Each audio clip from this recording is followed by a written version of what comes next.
I am so tired of writing non-funny comedy about this crappy white person town that I'm trapped in. I am so sick of sounding like a hater when what I'm saying is, can you stop hating me? Can you stop marching up and hating me? Can you stop bringing your kid up? And then the kid's 3 and the kid's whistling and staring at me. And so I make a little joke. And then the mom hates on me for talking to her kid. If you don't want your kid to talk to someone, don't march him up and have him stare at someone. If you don't want the person to respond to that, don't do that. Once you do that and then you stare at me like I'm evil for talking to your kid, but your kid's staring at me, I'm making a joke to dissipate the tension of your kid staring because I'm bleeding.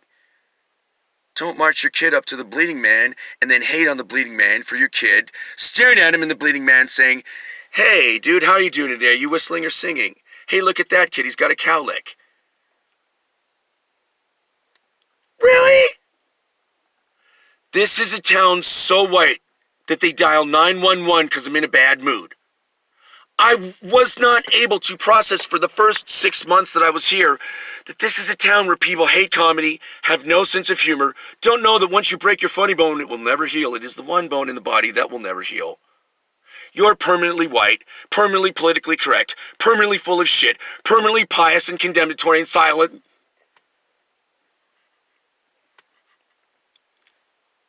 Bleh. I don't like that man bleeding near me. Why does he have to be near me? Can't we get rid of him? Bleh. Get him out of our little enclave. Bleh. We don't like it. Bleh. Really? Because I'm fucking sick of people rolling up and freaking out on me. They need to go fuck themselves. They really need to go fuck themselves. Do you know the variation on the dumb shit with the biking and the neon green spandex and the ass in the air and the just... I saw some white boys go by that are real shit kickers, and instead of that, they were thunderously driving their Valhalla machines down the road, their bikes, and the guy had heavy metal. And it kind of occurred to me that, like, heavy metal is almost not music, but it is the ultimate white person music. It's a puritanical form of music because it is the result of all of your repressed negativity and shadow self that you disowned, and then it comes out as insane shit that's not art. Like, it's virtually no melody, virtually no harmony, and virtually no beat. There's just this thundering, and it's the equivalent of gangster rap. Because gangster rap has, again, virtually no melody, virtually no harmony, and just this thudding kind of, "We are coming to kill you. We are another tribe and we're coming to kill you. We're gonna kill you. Be afraid. Here we come to kill you." Whereas when white people do this, it comes out like... Apparently the voice of the devil is the voice of someone just growling unintelligibly at you. Like a white person. Because when a black person does... Oh good, he went away and he's not going to just leer at me for talking to a camera. Pretty sure this is a public space and I'm pretty sure you can go fuck yourself. This is the, we are not acknowledging you and we are insidiously assaulting you. We are insular imbeciles and we don't know we're doing it town. This is the, we are walking into and staring like, and now we're calling the cops because you're yelling at God and a camera. And so I write jokes and I say, "Gee, lady who just sat your 3-year-old kid down and ignored the kid by staring at a phone, you're evidence that the phone is impeding human evolution. Because the phone is a competing child and your child needs constant attention.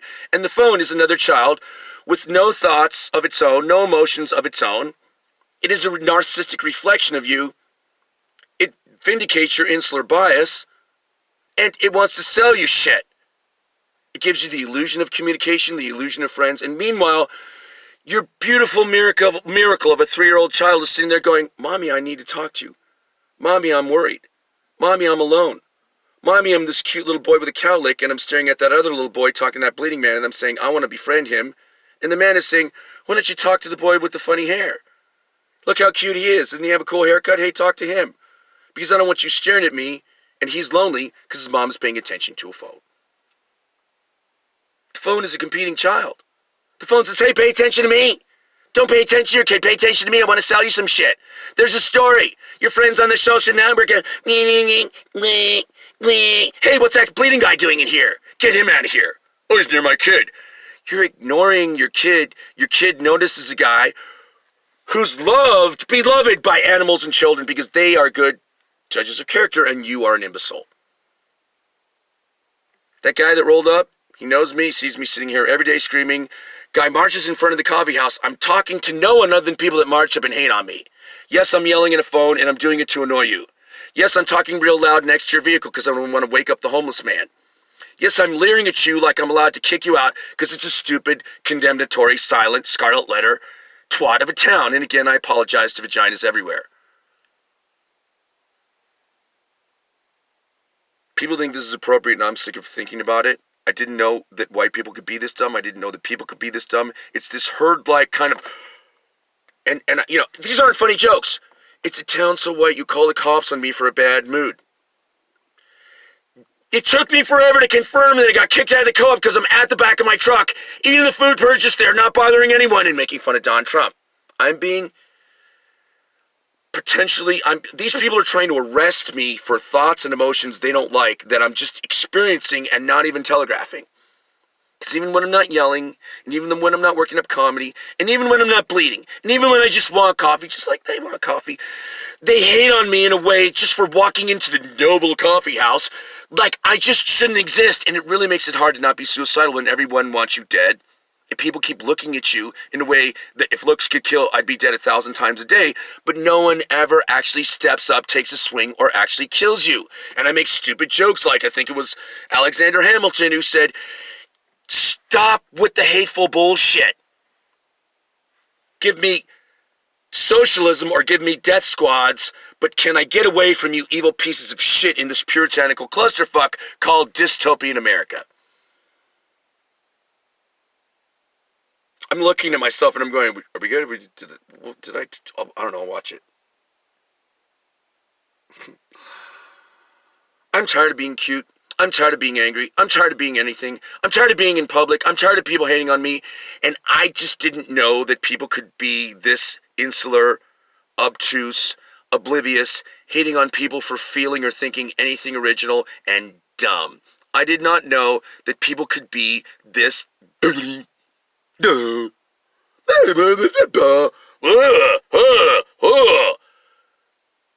Literally, people march up and go, well, that's my table you're sitting at. You don't get that table because you don't deserve to be here. In the noble coffee house. I walked into that place almost a full year ago when I got here and went, oh, this isn't a place for me. And when I got kicked out of the case, Coffee Roasters, I went, well, I have nowhere else to go. So yesterday, when Bonnie Raitt, the cop, shows up and says, well, we've had to come out repeatedly. Maybe what you're doing isn't working. You never heard the story. My life is hopeless. I am sick and no one gives a shit. I'm trapped on planet. We know that there's something wrong here, but it must be your fault, but we don't know why. Yes, Bonnie Raitt, you should go into another business because you're not a shrink and you're a very nice lady who's a fascist pig and an idiot and doesn't know it. You're right, what I'm doing isn't working. It could not work, it did not work. God showed up in 1978 when I was 16 and said, your life is over. You should give up on everything you ever wanted, hoped, and dreamed for. You are going to lose your mind and wander around insane. You're going to lose your home, you're going to lose all your friends. You're Job. You're Nebuchadnezzar in the book of Daniel, wandering in the wilderness. That really happened to me, and I knew it was going to happen. So when the Christians said, oh, Jesus wouldn't do that, God did this to me, and it doesn't matter if you call him God, Jesus, or the Easter Bunny. He said, sorry, kid, your life is not going to happen. Don't want or need anything, because you will be disappointed, and you will die, and later, I've got some shit I need you to do. When you tell these people that their entire belief system is a clusterfuck of nihilistic bullshit and projections of their lesser selves onto the heavens, and this really is not who a God of love is. Goodbye.